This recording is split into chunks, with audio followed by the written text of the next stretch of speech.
오늘은 호세아 6장 1절에서 3절 말씀을 근거로 나의 길에서 돌이키면 하나님이 일하신다라는 제목으로 하나님 말씀 증거하겠습니다. 하나님의 뜻 시리즈 세 번째 시간입니다. 우리 신앙생활을 한마디로 정의한다면 하나님과의 관계를 바로하는 것입니다. 예수님이 나의 주인이시고 나는 종이다. 이 관계를 바로하는 것. 그럴 때 온전한 신앙생활을 할 수 있고 또 천국에 갈 수가 있는 것입니다. 우리는 예수님을 주님이라고 부릅니다. 주여 주여 이렇게 부르지요.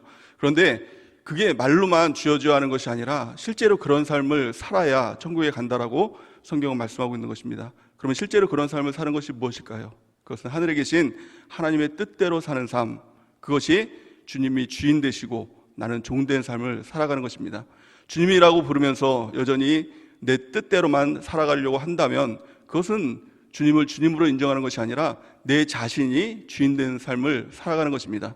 그러기에 절대로 그런 사람은 천국에 갈 수가 없다라고 예수님은 우리에게 말씀하고 계십니다. 마태복음 7장 21절 우리 같이 한번 읽어보겠습니다. 시작. 나더러 주여 주여 하는 자마다 다 천국에 들어갈 것이 아니오 다만 하늘에 계신 내 아버지의 뜻대로 행하는 자라야 들어가리라. 아멘. 그래서 예수님이 나의 주인이시다 라고 우리가 고백한다면 가장 중요한 것은 무엇일까요? 주님의 뜻이 무엇일까? 그것을 알고 주님의 뜻대로 살아가는 삶입니다. 내 자아를 부인하고 내 뜻을 부인하고 내 생각을 부인하고 주님의 뜻대로 살아가는 삶을 살아갈 때 우리가 천국길로 가는 삶을 살아가게 될 줄을 믿습니다. 그렇다면 어떻게 하면 우리가 주님의 뜻을 알고 뜻대로 살아갈 수 있을까요? 우리가 세 가지를 붙들어야 됩니다. 가장 첫 번째는 성경이죠. 성경에는요 하나님의 모든 뜻이 다 담겨져 있습니다. 성경을 벗어난 하나님의 뜻은 없는 것입니다. 성경을 보면 그런데 하나님의 뜻이 명확하게 드러나게 되는 것입니다. 그런데 문제는 그 성경을 봐도 육신의 눈으로 보면 깨달아지지 않습니다. 무슨 말인지도 모릅니다. 또 그렇게 살 수 있는 능력도 없습니다. 그래서 필요한 것이 무엇이죠? 성령 하나님의 조명하심입니다. 성령의 조명으로 보면 말씀이 깨달아집니다. 성경 10독, 20독 해도 깨달아지지 않았던 것이 어느 순간에선가 성령께서 내 눈을 열어주시면 이게 이 말씀이었구나 라는 것들이 깨달아집니다. 강단에서 담임 목사님의 말씀이 선포가 돼도 무슨 말인지도 잘 모르겠다 하던 사람들이 어떤 한순간에 성령의 조명하심이 확 들어와서 그것이 깨달아지는 순간 마음 문이 확 열리고 영이 열리는, 영안이 열리는 그런 역사가 나타나게 되는 것입니다. 그래서 성령 안에 거해야 되는 것입니다. 또 세 번째는 교회를 통해서 하나님은 그 뜻을 이루어 가십니다. 또 그 뜻을 이룰 수 있도록 함께함의 그 능력 가운데 우리를 인도해 주신다는 것입니다. 한 사람은 패하겠거니와 두 사람이면 맞설 수 있나니 세 겹줄은 끊어지지 않느니라. 이것이 교회의 능력이죠. 그래서 하나님의 뜻대로 살기 위해서는 반드시 성경을 붙들고 또 성령 하나님의 인도하심을 받고 또 교회 안에 갈 때 하나님의 뜻대로 살아가게 될 줄을 믿습니다. 또한 성경을 통해서 하나님은 하나님의 뜻을 분명하게 드러나고 계시는데 특별히 이것은 하나님의 뜻이다 라고 명확하게 공개하신, 나타내신 그런 구절들이 있습니다. 그 말씀은 그 것만이 하나님의 뜻이다 라는 것이 아니라 성경의 전체를 이루는 근간이 되고 핵심이 되는 말씀입니다. 그 말씀을 붙들 때 온전하게 하나님의 뜻대로 살아가게 되는 능력 가운데 거하게 될 줄 믿습니다. 가장 첫 번째 하나님의 뜻 무엇입니까? 거룩입니다. 하나님의 뜻이 거룩이다라고 분명하게 말씀하고 있죠. 데살로니가전서 4장 3절 말씀을 보니까 하나님의 뜻은 이것이니 너희의 거룩함이니라 곧 음란을 버리고. 아멘. 하나님의 뜻은 분명합니다. 우리의 거룩함입니다. 우리를 구원하신 이유와 목적, 이것이 바로 거룩함이라고 성경은 분명하게 말씀을 하고 있습니다. 하나님이 430년간 종살이 가운데 있던 이스라엘 백성들을 구원하시면서 왜 그들을 구원해 주셨는지 분명하게 말씀을 하고 있습니다. 레위기 20장 26절 우리 같이 한번 읽어보겠습니다. 시작. 너희는 나에게 거룩할지어다. 이는 나 여호와가 거룩하고 내가 또 너희를 나의 소유로 삼으려고 너희를 만민 중에 구별하였음이니라. 아멘. 그들을 거룩하게 하려고 구원해 주셨다라는 것입니다. 우리의 십자가의 은혜로 속량하시고 구원해 주신 이유 무엇입니까? 거룩을 위해서 우리를 구원해 주신 것입니다. 그렇다면 거룩함이 무엇입니까? 어떻게 거룩해질 수 있습니까? 우리의 노력으로, 애씀으로 거룩해질 수 있다라고 하는 것이 그것이 율법주의죠. 그래서 율법주의는 그 옳은 것이 아니지 않습니까? 우리가 거룩해질 수 있는 것은 어떤 행위의 문제가 아니라 사실은요 소유의 개념이라는 것입니다. 레위기 20장 26절 말씀을 다시 보니까 너희는 나에게 거룩할지어다. 이는 나 여호와가 거룩하고 내가 또 너희를 나의 소유로 삼으려고 너희를 만민 중에서 구별하였음이니라. 아멘. 거룩함을 원어로 보면, 문자적인 의미로 보면 구별함이죠. 세상으로부터 구별해서 하나님의 소유로 삼는 것, 이것이 진정한 거룩함입니다. 그래서 거룩함은 내 안으로부터 나오는 것이 아닙니다. 우리 안에 있는 것은 다 죄성이잖아요. 의인은 없나니 한 사람도 없잖아요. 내 노력으로 거룩해질 수 있다라고 생각하는 것, 이것은 잘못된 생각인 것입니다. 거룩함은 주님께서 우리 가운데 주시는 것입니다. 어떻게 주실까요? 우리가 주님 안에 거할 때 주님도 우리 안에 거해 주시고 우리를 거룩한 사람으로 만들어 주신다라고 성경은 말씀하고 있는 것입니다. 요한복음 15장 4절 말씀 같이 한번 읽어보겠습니다. 시작. 내 안에 거하라. 나도 너희 안에 거하리라. 가지가 포도나무에 붙어있지 아니하면 스스로 열매를 맺을 수 없음 같이 너희도 내 안에 있지 아니하면 그러하리라. 아멘. 우리가 주님 안에 거하는 것입니다. 주님 안에 거한다는 것이 무엇입니까? 우리가 말씀 안에 거한다는 것, 우리가 말씀에 따라 살아간다는 것, 이거 주님 안에 거하는 것이죠. 또 성령의 인도하심을 따라 살아가는 것, 주님 안에 거하는 것이죠. 또 주님의 몸된 교회 안에 지체로서 우리가 함께함을 이루는 것, 이것이 주님 안에 거하는 것이죠. 그럴 때 예수님의 거룩함이 우리 가운데 전가되는 것, 우리 가운데 덮어지는 것, 그럴 때 온전하게 거룩함에 이룰 수 있게 되는 것입니다. 고린도전서 1장 30절 같이 한번 읽어보겠습니다. 시작. 너희는 하나님으로부터 나서 그리스도 예수 안에 있고 예수는 하나님으로부터 나와서 우리에게 지혜와 의로움과 거룩함과 구원함이 되셨으니. 아멘. 예수님의 거룩함이 우리 가운데 있을 때 그 거룩함이 곧 우리의 거룩함이 되는 것입니다. 우리가 해야 될 것은 무엇입니까? 주님 안에 거하는 것, 주님 안에 거하는 것이에요. 우리가 성령 안에 거하고 말씀 안에 거하고 교회 안에 거할 때 그 은혜의 수단인 성령과 성경과 교회를 통해서 우리가 거룩함에 이르는 놀라운 은혜가 우리 가운데 넘치게 될 줄을 믿습니다. 그런데 문제는 뭐예요? 주님 안에 거하면 되는데 거하지 않는 거예요. 왜 그럴까요? 우리의 속성, 우리의 성품이 양이기 때문에 그렇습니다. 성경은 우리의 모습을 양이라고 말씀하고 있죠. 양은 좋은 모습이 아닙니다. 순진하고 주님을 잘 따라가는 그런 양의 모습이 아니라 사실은 양의 특징은 각기 제 길로야. 각기 제 길로 가는 것, 이것이 양의 특징이라고 성경은 말씀하고 있습니다. 이사야 53장 6절 말씀을 같이 한번 읽어보겠습니다. 시작. 우리는 다 양 같아서 그릇 행하여 각기 제 길로 갔거늘 여호와께서는 우리 모두의 죄악을 그에게 담당시키셨도다. 아멘. 우리의 속성 자체가 양의 속성을 갖고 있다는 것입니다. 그래서 양이 뭐예요? 각기 제 길로, 내가 하고 싶은 대로, 내가 가고 싶은 대로 가고 싶은 특징을 우리 본질로 가지고 있다는 것입니다. 여러분, 질문을 한번 해보고 싶습니다. 우리가 예수님을 믿으면서도 내 마음대로 좀 살아보고 싶다 라고 생각하셨던 분 마음으로 한번 손들어 보세요.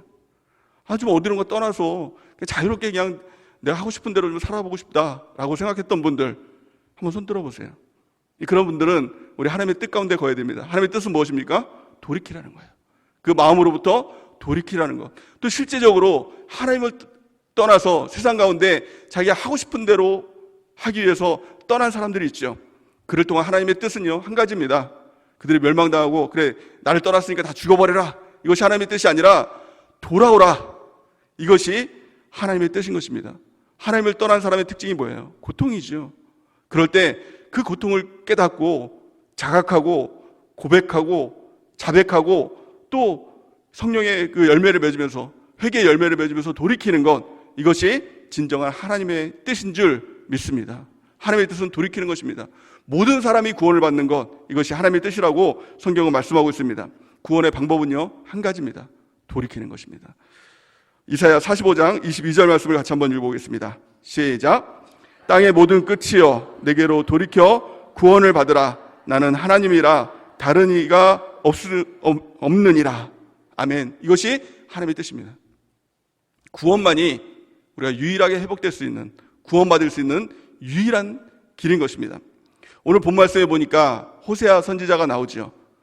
호세아 선지자 이 당시의 특징을 보니까 이스라엘 민족들이 하나님을 떠나서 온갖 고통 가운데 있다가 또 죄악 가운데 있다가 멸망당하기 바로 그 직전의 모습이었습니다. 하나님의 뜻은 이스라엘 민족들이 죄를 범했으니까 멸망당하고 저주를 받고 이것을 당연한 것으로 여기지 않으시고 또 이것을 원하지 않으셨다는 겁니다. 그래서 호세아 선지자를 통해서 하나님의 뜻이 무엇인가를 분명하게 보여주고 있습니다. 호세아 선지자의 이름의 뜻을 보면 여호수아 또 예수, 이것과 같은 뜻을 가지고 있습니다. 그 뜻은 구원입니다. 하나님 호세아 선지자를 통해서 하나님의 그 심정을 정확하게 이스라엘 민족들에게 전달하는 것을 볼 수가 있습니다. 호세아 선지자가 하나님의 사랑을 깨달았습니다. 이스라엘 민족들을 구원하시고자 하는 하나님의 사랑, 그 사랑을 깨닫고 나서 이스라엘 백성들에게 외치기 시작합니다. 오늘 본 말씀 호세아 6장 1절에서 3절 말씀 우리 같이 한번 읽어보겠습니다. 시작. 오라 우리가 여호와께로 돌아가자. 여호와께서 우리를 찢으셨으나 도로 낮게 하실 것이요 우리를 치셨으나 싸매 주실 것이요 여호와께서 이틀 후에 우리를 살리시며 셋째 날에 우리를 일으키시리니 우리가 그의 앞에서 살리라. 그러므로 우리가 여호와를 알자. 힘써 여호와를 알자. 그의 나타나심은 새벽빛같이 어김없나니 비와 같이 땅을 적시는 늦은 비와 같이 우리에게 임하시리라 하니라. 아멘. 이것이 하나님의 심정이었다는 것입니다. 하나님은 우리를 회복하기를 원하십니다. 하나님은 우리를 구원하시기를 원하십니다. 우리를 새롭게 하시기를 원하십니다. 우리에게 복을 주시기 원하십니다. 이것이 하나님의 뜻이라는 것입니다. 그럴 때 그 하나님의 회복과 하나님의 복을 드릴 수 있는 유일한 방법이 무엇입니까? 오라 우리가 여호와께로 돌아가자. 이것이 유일한 방법인 것입니다. 우리가 주님께로 돌이키는 놀라운 은혜가 우리 가운데 있기를 원합니다.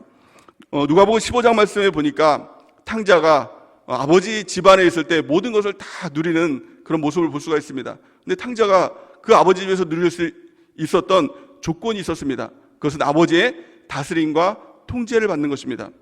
하나님의 통제와 하나님의 다스림을 받을 땐, 주님 안에 거할 땐 우리 모든 것을 다 누릴 수 있지요. 그런데 문제는 모든 것을 다 누리는 것을 보는 것이 아니라 탕자는요, 그 다스림과 통제가 싫었습니다. 그래서 먼 나라로 가고 싶었습니다. 그래서 유산을 다 받아다가 먼 나라로 떠나가죠. 아버지를 떠나가죠. 아버지를 떠나갔을 때 나타나는 특징을 성경은 크게 세 가지로 보여주고 있습니다.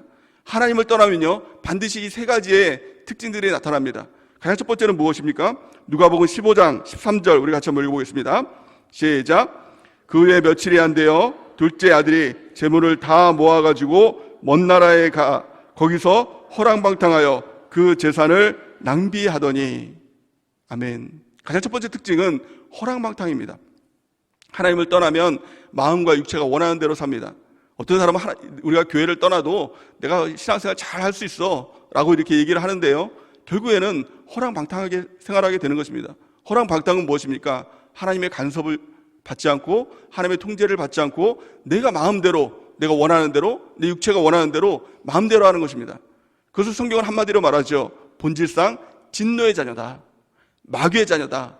내가 하고 싶은 대로 다 하고 싶습니까? 그게 마귀의 자녀입니다.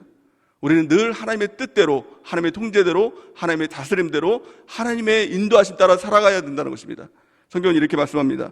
에베소서 2장 2절에서 3절 우리 같이 한 목소리를 읽어보겠습니다. 시작.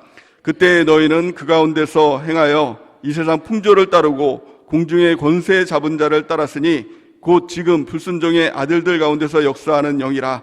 전에는 우리도 다 그 가운데서 우리 육체의 욕심을 따라 지내며 육체와 마음에 원하는 것을 하여 다른 이들과 같이 본질상 진노의 자녀였더니.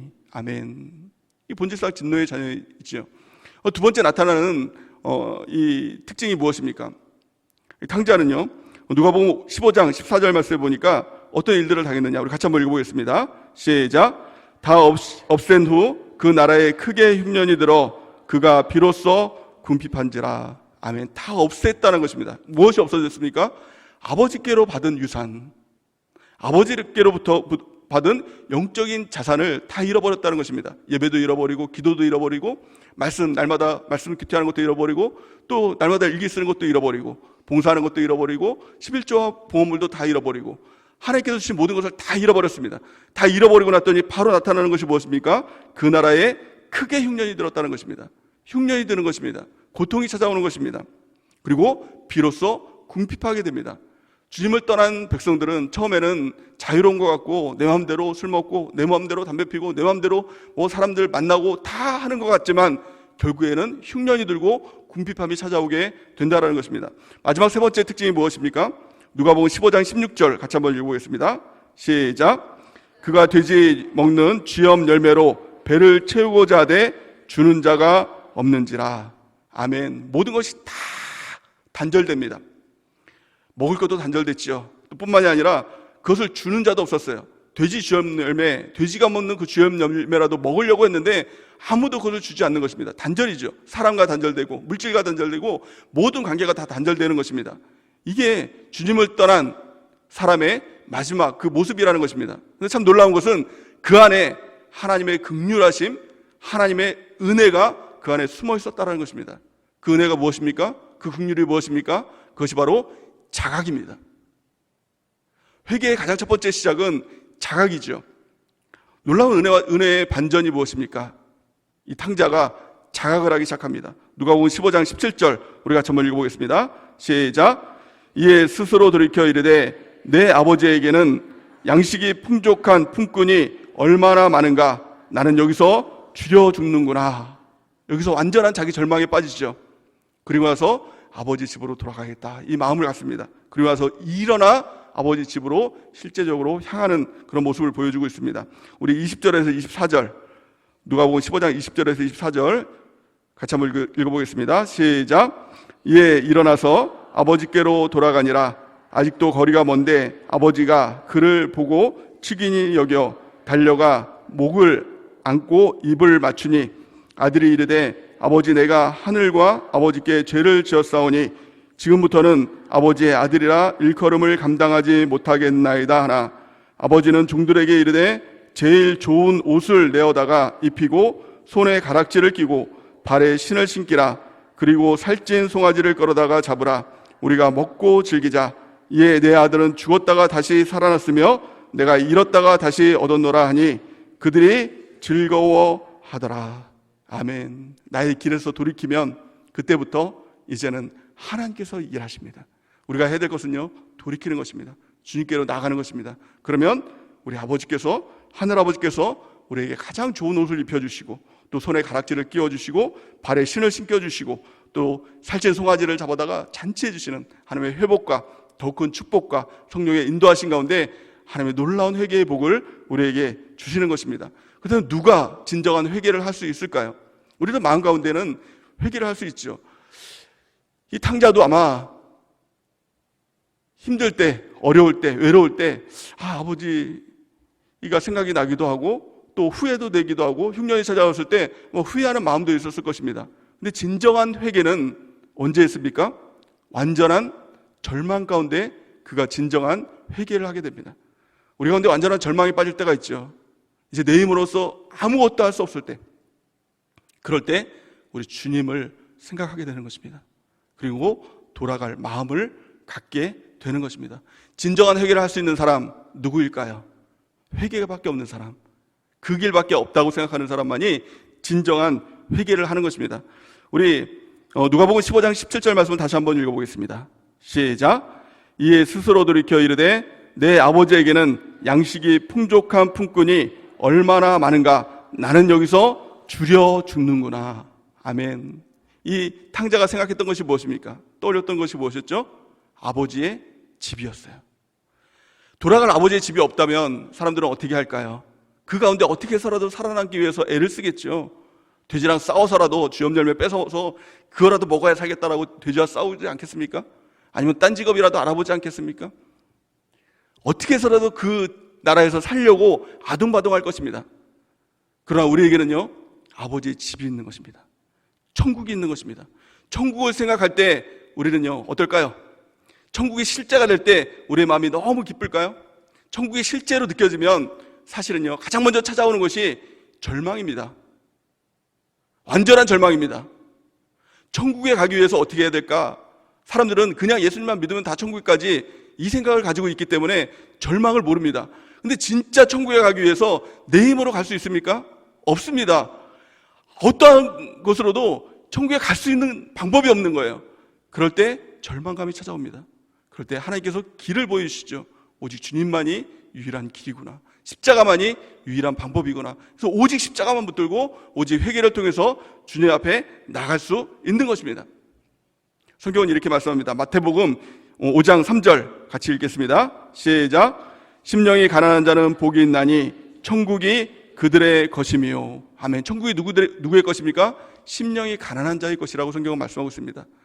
이 원어로 보면 두 가지 가난함이 원어적으로 나타나는데요. 가장 첫 번째는 페네스의 가난이 있다고 합니다. 페네스의 가난은 하루 벌어 하루 사는, 근근히 먹고 사는 가난이지요. 또 두 번째 가난은 푸토코스의 가난입니다. 지금 당장 먹을 것도 없는 겁니다. 굶어 죽게 생긴 것입니다. 이것이 바로 푸토코스의 가난입니다. 완전한 절망이죠. 근데 여기서 말하는 이 가난이 바로 푸토코스의 가난입니다. 완전한 절망. 탕자의 말에 의하면 나는 여기서 줄여 죽는구나 라는 것입니다. 이 마음을 갖는 사람이 하나님 나라를 봅니다. 아버지의 집을 바라보게 됩니다. 천국을 바라보게 됩니다. 그리고 나는 가난한 자입니다. 나는 줄여 죽게 된 사람입니다. 라는 이 절망감을 가지고 주님 앞에 나갈 때 우리 주님의 은혜를, 회개의 은혜를 경험하게 되는 것입니다. 예수님께서 이 땅에 오셔서 가장 먼저 외친 말씀, 공생애를 시작하면서 가장 먼저 외친 말씀이 무엇입니까? 마태복음 4장 17절 말씀 우리 같이 한번 읽어보겠습니다. 시작. 이때부터 예수께서 비로소 전파하여 이르시되 회개하라 천국이 가까이 왔느니라. 아멘. 이 말씀을 보면 회개해야 천국에 가는구나, 맞는 말입니다. 근데 더 깊이 묵상하다 보면 무엇입니까? 진정한 회개는 천국을 바라볼 때 진정한 회개가 된다는 것입니다. 여러분, 천국이 실제가 되고 있습니까? 근데 우리의 모습을 보면 어때요? 정말 줄여 죽게 된 모습 아니에요? 우리의 죄의 모습을 보면 어때요? 천국에 갈 수 없는 모습이죠. 우리의 노력으로는, 율법으로는 절대로 천국에 갈 수 없는 모습입니다. 그럴 때 어떻습니까? 하나님의 은혜를 붙들게 되죠. 하나님, 나 같은 자 천국에 갈 수 있나요? 라고 하면서 하나님 앞에 엎드리고 회개하게 되죠. 그럴 때 마음의 심령에 가난한 자가 되고 결국에는 천국에 들어가는, 천국의 우리의 것이 되는 놀라운 은혜가 있게 되는 것입니다. 복음은요, 천국 복음인 것입니다. 회개도 마찬가지죠. 우리가 회개해서 이 땅에서 좀 더 나은 삶, 회개해서 좀 더 회복되는 삶, 절대 회개 안 됩니다. 회개하고 또 죄짓고 회개하고 또 죄짓고 왜 반복이 됩니까? 천국을 바라보지 못하기 때문에. 천국을 바라볼 때 진정한 회개가 되는 것입니다. 아버지 집을 바라볼 때 진정한 회개가 되고 아버지의 집으로 향하게 되는 것입니다. 그럴 때 우리 주님께서 우리를 안아주시고 우리를 회복시켜 주시고 더 큰 복을 주시고 성령으로 인도해 주시는 회개의 축복 가운데 인도해 주실 줄 믿습니다. 때로 어떤 사람은 이렇게 얘기하는 사람이 있습니다. 나는 하나님을 떠났음에도 불구하고 나는 아직도 잘 살고 있는데요. 나에게 아무 일도 일어나지 않는데요. 멸망이라고 하는데 그런 일들도 일어나지 않는데요. 라고 이야기하는 사람도 있습니다. 하지만 그 가운데 놓치는 것이 있습니다. 하나님의 긍휼하심이에요. 하나님이 불쌍히 여기시는 것입니다. 하나님께서 기다리는 겁니다. 돌아오기를. 하나님을 떠나면 당연히 멸망받고 죽을 수밖에 없는 거예요. 죽어야 됩니다. 그럼에도 불구하고 우리 긍휼하신 하나님이 원하신 것 단 한 가지는 뭐예요? 그럼에도 불구하고 돌아오라. 그럼에도 불구하고 회개하라. 그 시간들, 멸망의 시간들을 계속 늦추고 계신 것입니다. 이유는 단 한 가지예요. 회개하고 돌이키라는 것입니다. 베드로서 3장 9절 말씀을 같이 한번 읽어보겠습니다. 시작. 주의 약속은 어떤 이들이 더디다고 생각하는 것 같이 더딘 것이 아니라 오직 주께서는 너희를 대하여 오래 참으사 아무도 멸망하지 아니하고 다 회개하게 이르기를 원하시느니라. 아멘. 이것이 하나님의 뜻인 것입니다. 회개가 돌이키는 것이 하나님의 뜻인 것입니다. 돌이키고 회개하는 것은 하나님의 백성에게 주신 놀라운 특권입니다. 성경 역대하 7장 14절 말씀을 같이 한번 읽어보겠습니다. 시작. 내 이름으로 일컫는 내 백성이 그들의 악한 길에서 떠나 스스로 낮추고 기도하여 내 얼굴을 찾으면 내가 하늘에서 듣고 그들의 죄를 사하고 그들의 땅을 고칠지라. 아멘. 이것이 주님께서 주시는 회개의 약속인 것입니다. 내 일컬음을 일컫는 내 백성이, 주님의 백성이 악한 길에서 떠나고 또 스스로 낮추고 기도하여 주님의 얼굴을 찾으면 우리 주님께서 우리의 모든 죄악들을 사해 주시고 우리의 땅을 고쳐주시는 놀라운 축복 가운데로 우리를 인도해 주시는 것입니다. 이것이 천국의 축복이죠. 복음은요, 천국 복음인 것입니다. 회개는 천국을 바라볼 때 온전한 회개 가운데 나가게 되는 것입니다. 우리가 주님 안에 거할 때 또 우리가 해야 될 사명이 무엇입니까? 이 천국 복음을 증거하는 것입니다. 우리 주변에 보면 탕자 같은 사람들이 얼마나 많이 있습니까? 주님을 떠난 이런 양들이 너무나도 많이 있지요. 그들을 향한 하나님의 뜻을 안다면 우리가 그들에게 천국 복음을 증거해야 될 줄 믿습니다. 그들도 돌아오라고, 돌아와서 살라고, 돌아와서 천국으로 인도되는 삶을 살라고 천국 복음 전하는 우리 모든 세종왕의 백성들 되는 은혜가 넘치기를 예수님의 이름으로 간절히 축원해 드립니다.